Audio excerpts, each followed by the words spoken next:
Hello, everyone. Hey, happy Monday. Happy Memorial Day, everyone. I hope you're having a wonderful and safe Memorial Day. The thing about being in New York City is sometimes to get into your building, they can only call your cell phone. One moment. Hello. Okay. Come to New York. It's a lot of fun. So thank you all for joining us. I am so pleased to have here Lize Genarro, who is the Dean of Musical Theater at Manhattan School of Music. And if you're saying, what, Manhattan School of Music? I thought that was for classical voice and bassoon and oboe. You're right. And it's for musical theater. So Liza, thank you so much for joining me. Thank you for having me. Oh, yeah, of course, of course. This program has not been around for that long. Can you tell me a little bit about your background and how you got to Manhattan School of Music? Yeah, certainly. You're correct. We only are in existence 6 years. We just graduated our what would that be, third class. And I have a theatrical background. I come from a theatrical family. I was a dancer first. I ended up going into choreography. And then late in my career, because I went to professional children's school, I worked as a kid, and went to college after I already had a career happening. Oh, yeah. So I did my undergrad, I did my graduate degree, and then I decided I wanted to move into academia. I was at Indiana University for 6 years. I started as faculty. I ended up as heading the program. And then the opening came up for MSM, the head of their brand new musical theater program. And I applied and was hired. I was very excited to get back to New York. I'm a New Yorker born and bred. So I loved the work at Indiana. It was a great place to be, but I was happy to come home. Oh, well, welcome home on behalf of all New Yorkers. Welcome back to where you grew up. Now, when you say Indiana, do you mean Indiana Bloomington? Yes, Indiana University in Bloomington. Oh, terrific, terrific. Hey, that's where the National Thespian Conference is being held this year in just a few weeks. Anything I should know about being in Bloomington in the summer? Great restaurants. Hey! Go to the Uptown. It's very good. Lots of good restaurants. When we say the Manhattan School of Music, can you explain a little bit about the campus and the surrounding area? Yeah, we're on 123rd Street and Claremont, which is one block west of Broadway. 125th Street stop on the 1, 2, and 3 train. We are in the Barnard Columbia area. They're all surrounding us. They're all around us.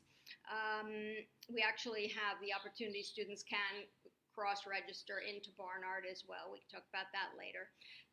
The neighborhood is very vibrant, lots of students, lots of great restaurants. Subway is right there at 125th, 116th, and then onward down Broadway. You can be to a Broadway show in 20 minutes. You can walk anywhere. We're also right by Riverside Park, so there's a lovely, lovely park right next to us. It's also next to Riverside Church, which is a beautiful, beautiful cathedral, enormous cathedral, as well as St. John the Divine, which is down the road a little bit and a little bit east. It's a really great neighborhood. Wow. So when you say New York City, you're not kidding around. You're really in the thick of it in that location. The campus is a little outside of the intense hubbub of Midtown, so it feels residential up there. It feels like a college town and residential. But then, you could be, like I said, in Midtown very, very quickly. Yeah, definitely. Because I think the 125, you can catch the A, C, B, or D all the way down to Midtown. Yeah, if you go a little bit east. Yeah, but the easiest is the Broadway line to, anywhere along Broadway. Awesome, awesome. About the campus, some students are like, I want a campus that has gates and the rolling hills, like they think of Notre Dame or Baldwin Wallace. And some students are like, I want NYU or Emerson, where it's just, here are a bunch of buildings and the city is your campus. What's the campus like when we talk about Manhattan School of Music? It's one building, pretty much. Wow. There's no greenery and rolling hills other than Riverside Park. The students' dorms are connected to the building where all the classes are. There's Mhm. Anderson Hall. So in the wintertime, you'd never even have to leave the building. Not that I recommend that, but you could just stay in the building and go straight to classes. Sorry, Liza, one moment. Hello. Okay. Also, when Amazon comes, they have to call your phone number. Sorry, Liza, go on. It's okay. So yeah, it's not a campus in that traditional sense. Yeah, Like for instance, Indiana University, which is a beautiful campus. It's very small. The city basically is your campus. I love that. I really love that. And you know what? That thing about the instructional building and the dorms being connected, that does make a difference in February, January, especially if there are like, blizzards or really, really inconvenient things that would otherwise cancel classes for a lot of students. You don't have to go outside and face that kind of weather. And that does make a difference. Yeah, where a lot of the classes are is in the original building, which was the original Juilliard building Oh, before wow. Juilliard moved down to Lincoln Center. So it's got a lot of history. It's a beautiful old building, and then connected to it is Anderson Hall, which is the dorms, and then there's some additional rehearsal spaces and practice rooms in there as well. Oh, how cool. So speaking of rehearsal, if I say, oh, the Manhattan School of Music, I might expect the curriculum to be a very music heavy program. Can you explain the undergraduate curriculum to me? Yeah, well, the musical theater department, we offer a Bachelor of Music, not a BFA. Right. Are a conservatory. We are not a liberal arts college. It's an intense and rigorous professional training. So students really need to wrap their heads around that and decide if that's something that they're really looking for. We offer in the for music, because it is a Bachelor of Music. We offer 2 semesters of music theory, 2 semesters of ensemble voice plus piano. Then they're Mm. getting all of their acting, 8 semesters of acting, Oh, which is wow. study, devised practice, and acting for camera. Plus, they get musical theater performance technique, acting the song, scene to song, audition Yeah. technique. Every semester, they do something else related to that. They have 8 semesters of dance, 3 dance classes a week throughout their career at the college. Wow. They get there. We offer additional electives in dance, and also we're offering this year. We've offered it before as well. A directing elective. Oh, We're offering wow. electives throughout the school. So there's a musical theater writing course. There's lots of different courses that relate to us, in and from the jazz department and the vocal arts primarily. But if students play instruments, it's a great place to be as well, because they can find one of the instructors, one of the private instructors. There is an additional fee, but they can keep their, if they play the trombone, Wow. they can keep that going. Oh, that's really terrific. And then maybe you said this and I missed it. Are there also weekly private voice lessons as well? Yes, they get one private voice lesson per week for their entire time at the school. They will be assigned with a voice teacher at the beginning of their freshman, term, and Yeah. then we encourage them to work with the person. But if they're feeling it's not a good fit, we all have a conversation and we decide if we move them to someone else. So Okay. it works out pretty well. We also offer career management course to the juniors, Oh, wow. freshman seminar for the freshmen, and as I said, electives. Oh, that is so neat. When you mentioned like this is a conservatory, not a liberal arts program, it's not a BFA, it's a concentrated BM. Because we're still getting a college degree, a 4-year degree, there's got to be some GEs in there. Yeah, So if, they do sorry, offer, they do offer humanities courses. There's okay. 4 terms of humanities core, and then there are 2 terms of humanities electives. Oh, okay, cool, cool, cool. So this a program like MSM might hit the spot if I'm a performer who says, I want to be in New York, I want to pursue musical theater. I really don't want to take any kind of math or science class that is really going to affect my GPA or hold me back a semester if my brain doesn't work that way. Yeah, that's exactly right. And we keep the students very, very busy because we're in classes all day and we rehearse in the evenings. So it's not like they have a lot of time that's not filled. It's a rigorous program. Oh, I love it, love it, love it. We've talked about training. What about performance opportunities? If I'm a freshman and I want to get on stage right away, what are my options? Well, the freshmen do freshman cabaret, which occurs in the early part of the spring term, but they don't really kick into the full season until their sophomore year. So they'll do freshman cabaret in the spring, and then we always do a musical in development at the end of the year, and freshmen are eligible to audition for that. Oh, that's neat. Yeah. The other four shows that we do are, book musicals. Two in the spring, two in the fall, two in the spring, and those audition in August, late August, right before school starts. So as sophomores, they would come in and then they're eligible to audition for every single show. They do not audition for freshman cabaret, and they do not audition for senior showcase. If we accept you, you are in those, performances without audition.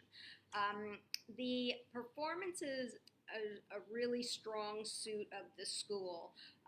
We are able, because we're in New York City, to bring in professional directors and choreographers and design teams. And that makes a difference because right away students are working with the people that they're going to be working with in their career. So they're immediately making connections to the industry. And I bring in a wide range of directors, people who've been working for a long time and have established careers, people who are mid-career, and people who are starting out. The quality and the reputation of the performances is very, very high. So we're really excited about what we've been able to do with that. I really like that. I was going to segue into like guest directors, because there's something to be said for the quality of a program, but also for the proximity and location of a program. Being in New York City affords you certain opportunities that you might not get at a program that has similar training, high standard of training, but just is in a different locale of the country. Yeah. We also offer, I've just recently started the Musical Theater Lab series, which occurs on Sundays during the year, sometimes weeknights if we have space available. I've opened it up to anyone who's out there writing, working on a show. We're very, very connected, high-level professional faculty, and everybody knows everybody, so people know about us. And now they're starting to find out that I'm doing this lab series. So we've so far developed 2 shows in the lab series, which we'll be producing this coming year as full-scale productions, which is very exciting because, the way the industry is right now, it's changing faster than we can even imagine, and we need to keep up. And new shows are becoming more and more prominent. Revivals are less and less, and the exciting work for young artists are the new shows because you have an impact on the role that you're creating with the writers in the room. So that's very, very important to me. We definitely honor the classics and we definitely teach the canon, but we equally teach what's happening right now. Oh, that is so, so, so important, because you're right. The landscape of the makeup of musical theater is changing very quickly, and we want students to be educated in it, certainly, but also as a career, we want students to be able to speak that language, so that way they get out in the world, they are well equipped to audition for Sondheim or Rodgers and Hammerstein and Lerner and Loewe, but also for voices that are getting produced as they graduate. That's right. That's exactly right. And we also have Alpha Psi Omega, a chapter of Alpha Psi Omega on campus now. It's a student run producing organization, and they raise funds and they can put on performances as Wow. well. So they did a night of color, they've done some plays, they did a dance performance, an evening dance performance. It's a really great thing to have on campus. I'm very interested in individuals and I'm very interested in students learning that there's more than one way to make a career in musical theater. We will teach Ab- them to dance and sing and act. They don't need to worry about that. We will get them there. But in addition to that, we offer them assistant choreographer, assistant stage manager, assistant director, assistant musical director, and with the level of the teams we bring in, who, as I said, are working professionals, they really have hands-on experience with people who then, are calling me and saying, is so and so available? Can they come and do a gig? I'm doing a reading, and that's been happening a lot. So it's Oh, that is so neat. Again, like I I have to I can't make this point big enough. Proximity matters, because you are able to network with folks while you're still in training, and uh, we've talked about this a lot with other colleges. Your talent matters, certainly. Are you great to work with matters even more, I think. And being able to establish those relationships early in the hub of American musical theater, New York City, I think is a huge opportunity. yeah, it really is. Um, so let's talk about master classes and internships. Who just stops by Manhattan School of Music like it's Pee Wee's Playhouse and says, "Hello, everyone. I'm here to teach you." Well, it is nice that we have, again, because we are in New York City and because everybody knows everybody, we can, it's easy to get people to come up. We have master classes with agents and with casting directors. Mary Sugarman from Tara Rubin comes every year, or Matthias, musical director who was on Natasha Pierre. He's now working with Dave Malloy on Octet. He's very connected to contemporary theater. He does things with us. He teaches for us as well, but he also Wow. does master classes. Leah Gardner, the director, BB Newirth did an acting for camera. And then what I like to do, so that when we have when we have the master classes, it's the entire program. We Mm, go in, and usually whoever's coming in works with either the seniors or the juniors. But what I really love to do also is embed these notable artists and yeah. casting directors and agents into the classes. So into the audition techniques class, into the career management, into the freshman seminar. So Jeannie Nicolosi will stop by, who's one of the top agents in the city. Mark Rodanti stopped by, who's with Wow. RS Gage. We can get these people to come in and really talk to the students and really help them to understand how the industry works, what they need to be planning for, and then having celebrities. Donna McKechnie comes in usually yearly into David Loud, who's a celebrity in his own right, who Wow. teaches for us and is our musical director. Um, and Wow. we've also had Ariana DeBose stopped in last year. It's kind of crazy that we're Wow. able to get on campus.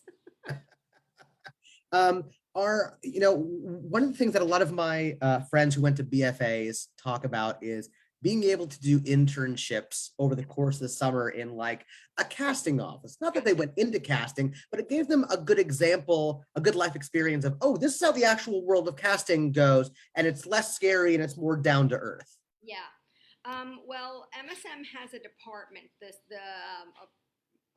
department, I would think you would call it, and the MSM Center of Music Entrepreneurship, Oh, CME. And any student who has any interest in any internships can go and talk to them and they can set it up. The tricky thing with the casting directors has been, as I said, we're a very new program and of we've had course. 2 years in the pandemic, so it's been a little tricky because the casting directors aren't doing internships. But we have one student going to Williamstown. She's actually not an Oh, intern. She actually got a position on staff or crew. wow. So we have students going out and about and doing those kinds of things that we encourage and write letters of recommendation and make phone calls, Oh, that is so, so cool. to help them get the positions. And those are great experiences for everybody. We absolutely encourage it. And I'm anxious to get out of the pandemic like everyone else is so that we can really start to, you know, Yeah, absolutely. Wear a mask and get vaccinated, everybody. Uh, so regarding the shows, it's a conservatory, but are students going to be doing a semester of run crew for shows? Thanks for reminding me that we do. The freshmen do crew the shows. Oh, Uh, cool. so they have a series of tech tutorials in the fall, the very early part of the fall, so that right away they start being put on shows That's in great. the fall and through the spring. They also get a design course in the spring term where they work with costume, lights, sound, set. So they do get a dose of that. We are not we because we are a conservatory and we are a small independent conservatory. It's not like a school like IU or Michigan where they have a costume shop and a set shop and students are working in the costume shop and Yeah. building sets. We do not have that. All of our builds happen off campus. They're shopped out to professional, houses. So it's a little bit different. MSM also happens to be a union house, meaning that No kidding. Wow. theaters are IATSE. So there are restrictions in terms of that with what students can do, but we have been able to fulfill the requirement. And students, then if students they do in the freshman term, if they are on the makeup crew or the costume crew, or they like running the spot and they want to do it again, then we make opportunities for them to do it again. Some Huh. students love to do that stuff. Oh, that's great. Is the main performance space also in that one big building as well? Yeah, well, there's several performance spaces in the building. Many of them Mhm. are concert halls, not really suitable to musical theater. But we have the Nightorf Carpati is our big proscenium house, and that's a beautiful space. That's where we do 2 shows a year, and then we go to Riverside Church across the street. They have a lovely small theater in there that we Oh, use for cool. 2 of the shows.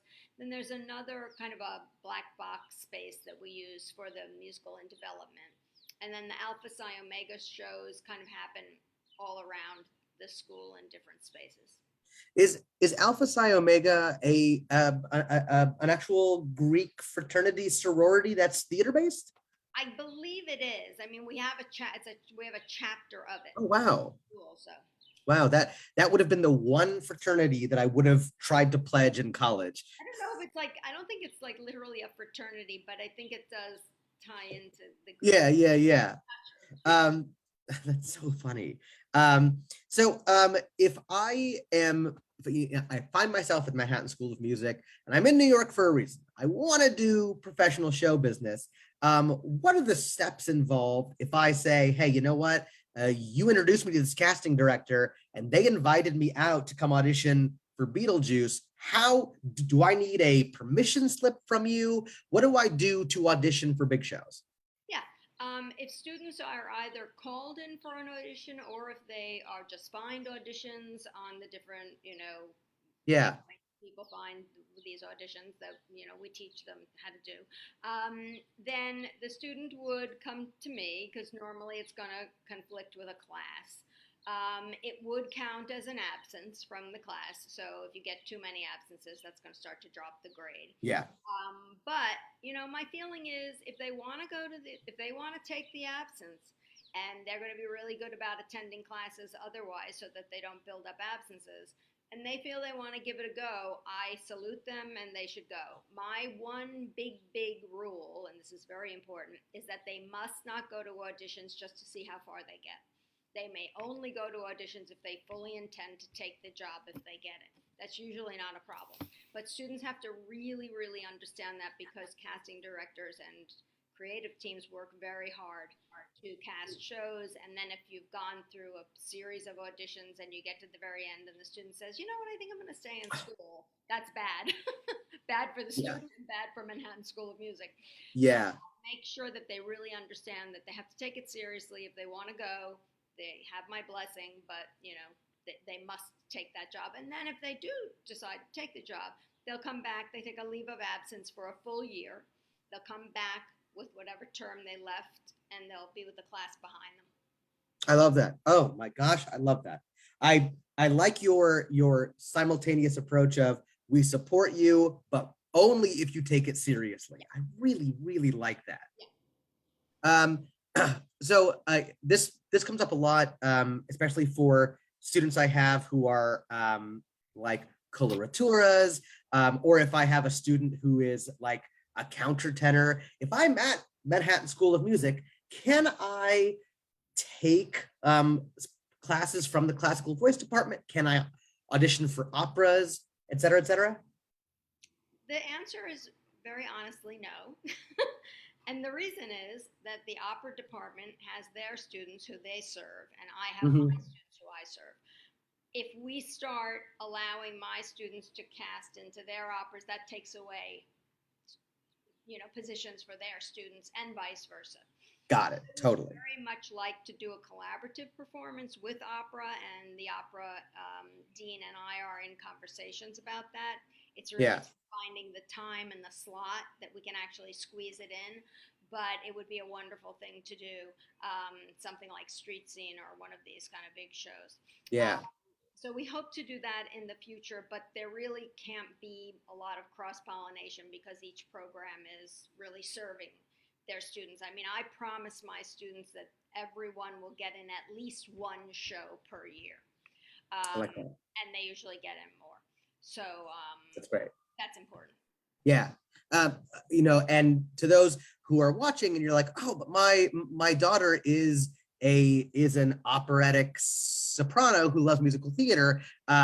Be not dissuaded because you have different voice teachers who teach different rep, right? So if I'm come in and I have this big bellowing voice that can serve opera and musical theater, that's who I'm going to work with, not with the rock and roll like belty teacher. And honestly, we have six voice instructors just for musical theater, and all of them are Wow. fully equipped to teach whatever the student comes in with. Um, Awesome. and with the appropriate rep, and to spend their time with those students really developing that voice. Awesome. Um, um, oh, okay. So this is sort of my soapbox issue. Commitment to inclusion for all students, specifically racial, gender, and body types. Can you explain that a little bit? Certainly. I'm very proud of the work we've been doing at Manhattan School of Music. We're very, very committed to inclusion, and we have many things that we do. First of all faculty and staff take an anti-bias and Title IX training.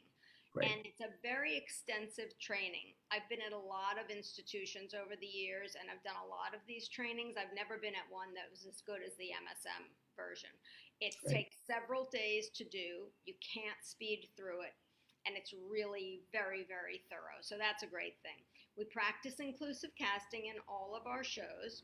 We hire underrepresented artists and creators for the production season. So those are our teams, directors, choreographers, and we make a big effort to balance that out so that we're not just constantly hiring and regurgitating white teams. We're Yeah. constantly looking and finding new talent, established talent, BIPOC, AAPI talent, Nice. etc. Um, we assess and reassess our classroom repertoire so that we are including underrepresented artists. Um, Nice. we have a MSM Artist Scholar in Residence program, which does several talks throughout the year.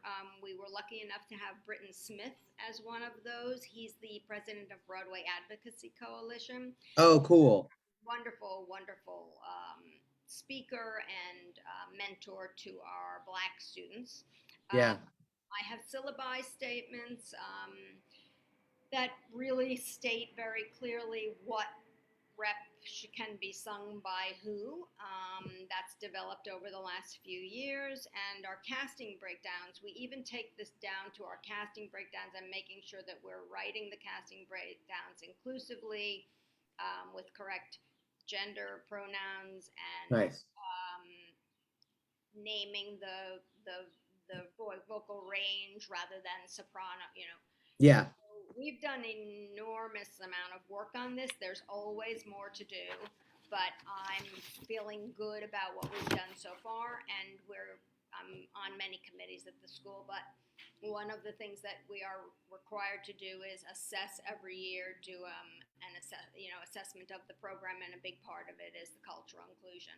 And it's a great practice for us. It keeps us on our toes and solid. Boy, I really like that deliberate approach.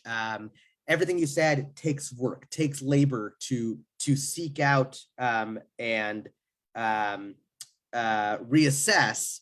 What are we putting out? What kind of message are we putting out? Who are we elevating and not elevating? That's really very, very cool. Speaking to body inclusion, I long for the death of the Broadway body. This is not anything. Yes, I mean, this is nothing that affects me. I sort of got into a musical theater TikTok war of words today with a voice teacher who was like, type is really important. And I was like, I don't like you. Now, I fit into a nice niche. I'm 5'3". I'm funny. I'm a character actor. I'll work until I'm dead. But I have a lot of friends who are bigger, who should be playing Belle, who should be playing Millie, and they're not, because there is this type of like certain bodies play certain types of roles. And I really want that to die on the trash heap. Can you explain body inclusivity as well? I mean, I think it's really changing in the industry. You go to Broadway now, you'll see it changing. Yeah. Um, it's been changing. Let's put it this way, it's much more open to body types than it ever was before. Yeah. We certainly encourage it. We don't cast to body type at the school. Awesome. So I'm really anti-type. Um, I don't like the conversations around type. I don't like the people who come in and do master classes and talk about type. I don't bring those people in. I don't agree with Nice. it. I always tell everyone who's coming in to speak to my students, if I don't know them that well, I always say we do not talk about type here. Right. What's important is that students have 4 years to explore and develop and figure out who they are and what they want to do and how they want to express themselves through this art form.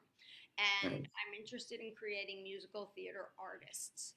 And I want the students who are in it for the long haul, who are going to have lifetime careers in musical theater. I'm not interested in the students who want to do the tour of Wicked and pack it in. Right. So that's very, very important to me. I love that. I saw, Matthew Teague Miller. He's the head of musical theater at Chico State. I don't Um, he did a thing about this morning. He said, if we could replace type exterior with spirit, like, do you match the spirit of the role that we're looking for? That's very different. And I said, oh, that's very good. I'm going to start stealing that and adopting that. Yeah. Okay, you're in New York City. New York City is famously one of the least affordable places to live. Having moved here, I can attest to that. Can we talk about tuition, room, and board? Yes. I'm not the ideal person to discuss this with, but I'll tell you as much as I know. Okay. It is expensive. The training Yeah. is expensive. I think it's $60,000 to $70,000 a year. Okay. That's with everything. Yeah. It is a very, very high level of training, and it is in New York City. One thing I didn't get to talk about too much was our faculty, which is quite Yeah. spectacular. We have artist educators.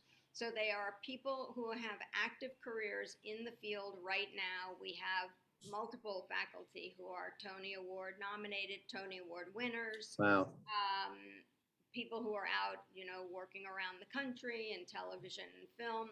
So we're really walk the walk and can talk the talk. We really Yeah. know the field. And, because we're in New York City, as we keep saying, we're able to get these people. But, space is expensive in New York City. Yes. So, I feel that it's an investment in their careers, students. I think that what they get from our degree is different from what they get elsewhere, in that you do have a very close relationships with all the faculty as well as the creative teams who come through the school. And that's really your ticket to working, because you hate to say it's about who you know, but it's about who you know. If it gives you that little bit of a leg up that you walk into the audition room and the person that you just did Sunday in the Park with Yeah. SM is now the director of the, off Broadway, Yeah. tour, the whatever, um, and they know you, that just gives you that little leg up. You still have to have the talent and you still have to deliver the goods. And I want to just repeat what you said earlier, which is it's so important that you are the person in the room who everyone wants in the room. It's great to be talented, but talent is not the be all end all. And if you are not a person who is upbeat, positive, can do, and helpful in the rehearsal process, you will not work. You may have a few jobs right out of college, and then you're going to very quickly not be working, because everyone's reputation, I mean, literally, people are sitting at the casting tables with their phones texting me and saying, "This kid, your name's on this kid's resume. What do you think of this kid?" And then I'm in the position to say, that's a great student or not. Yeah. So, we train them so, because I don't want to be in a position to say that's not someone you should hire. We train them to be the person you want to hire. Absolutely. Oh my gosh, absolutely. I cannot tell you the number of times, more times than not, that I got a show because somebody dropped out and they said, "Oh, call Drew. He's great to work with." So like, and these are professional theaters, and they say, "You know what?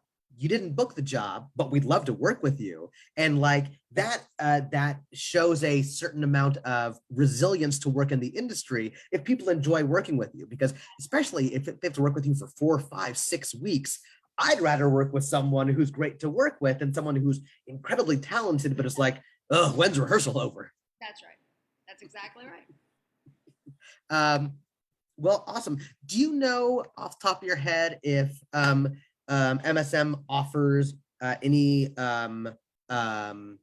what do you call it, merit-based or talent-based aid? Yeah, there is financial aid. There are scholarships. So a lot of our students come with a great deal of scholarship. Oh, terrific, terrific. Okay. What is there anything on my agenda that we missed? Oh, I remember there was. We were talking about the faculty and that personal relationship that students have with the faculty. What do you aim for class size? Yes. So we aim for anywhere between 25 to, can be up to about 33. Oh, okay. Yeah. And so that the classes are split, the class is split in half, and then for the acting classes, they go half to one section and half to the other section. So the classes Oh, that's nice. yeah, That's 12 to 15 or 16 per class. So the classes are manageable sizes. People get to work.